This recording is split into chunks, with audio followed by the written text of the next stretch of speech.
پێدانی ناڕێکوپێکی موچە و شێوازی حکومڕانی لە یاریمی کوردستان فەرمانبەران و موچەخۆرانی خستوەتە بارودۆخێکی خراپی بژێوی و شڵەژانی دەرونیەوە.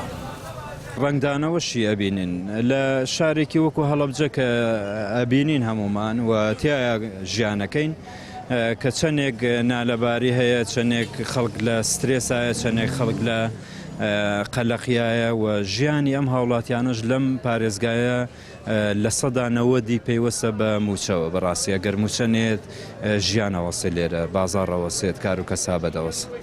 مامۆستایەک دەڵێت بە سیاسەت و بەرنامە دەسەڵاتی کوردی خەڵکی بەگشتی بێدەنگ و سڕ کردو و بەرامبەر هیچ پێشاتێک هەڵوێستی نییە.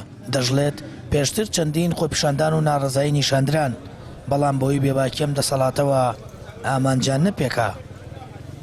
دڵنیان بێگومان خەڵکی سار بۆ تۆ سەر بووە، بەڵام ئەوەیە کە هەمووی سیاسەتەکەی وای کردووە کاکە سیاسەت وای کردووە هەمووی کە سار بێتەوە ئینسان خۆپیشاندان بەرامبەرگە ئەرکێکی خۆم مافێکی خۆم کەم لەولاوە دەستێکی دەرەکی بێتە ناو خۆپیشاندانەکە و کاتە هیچ تایم و چێژێکی نامێنێت خۆپیشاندانەکەمان لەبەرەوە ئەمان چێکی نامێنێت، لەبەرەوە هیچ خەڵک سار بۆ تۆ لە هەڵوێستی نەماوە، خەڵکیش اینجا تااقەتی لە خۆپیشاندان و لە هەڵوێست وەرگرتن و لە هەنێشت نەماوە، لەبەرەوە سیاسەت وای کردووە خواخۆیەوەیەتی دەسەڵات ئەوەی کە حکوومەتی بەدەسە لە ڕاستیات خواخۆی شتێکی ئەوەیەتی، هەم ئەوەی کە خەڵق قسە نەکە، هەم ئەوەی کە سیاسەتی برسیکردنی خەڵک پەیڕۆ بکە، ئەمانە هەمووی بەکارێنێ بۆ دامەکانەوەی خەڵک. وەڵای هەموو شتێک خەتای خەڵکە. خەڵک مەسەرەن خەڵک ئەوانی کردووە بە دەسەڵات، ئێتر دیارە هەموو شتێکیان قبوڵە بۆیە، چونکە هەر خەڵکە دەنگیاوە بە ئەمە ئەحزابانە کە چەندین دیارە پێیان باشە کە موچە بۆ شێوەیە بێ، دیارە هەر خەڵکە هەموو یەگەڕێتەوە بۆ خەڵخۆی. نەوتیش تەسلیمی عێراق کرا،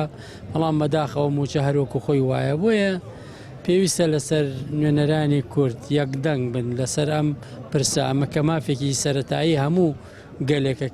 بەپێی شیکار و داتا و راپۆرتانی دەوڵەتیەکان، قەیرانەکان و بارودۆخی یاریمی کوردستان دروستکراون و ئابووری کوردستان سەر ڕایگەندەڵی و بادەردانی سامانی وڵات بۆ پێدانی موچە هیچ کێشەیەکی نییە. ئەوەی ماوەتەوە پلانێکی یاشکرایە بۆ دواخستن و بڕینی موچەی فەرمانبەران و سەرقاڵکردنی چینی موچەخۆرە بە کێشەی موچەوە تا بیر لە باشترکردنی دۆخی سیاسی وڵات و حکومڕانی نەکەنەوە. سامان فەتاح، کەناڵی ئاسمانی پەیام، هەڵەبجە.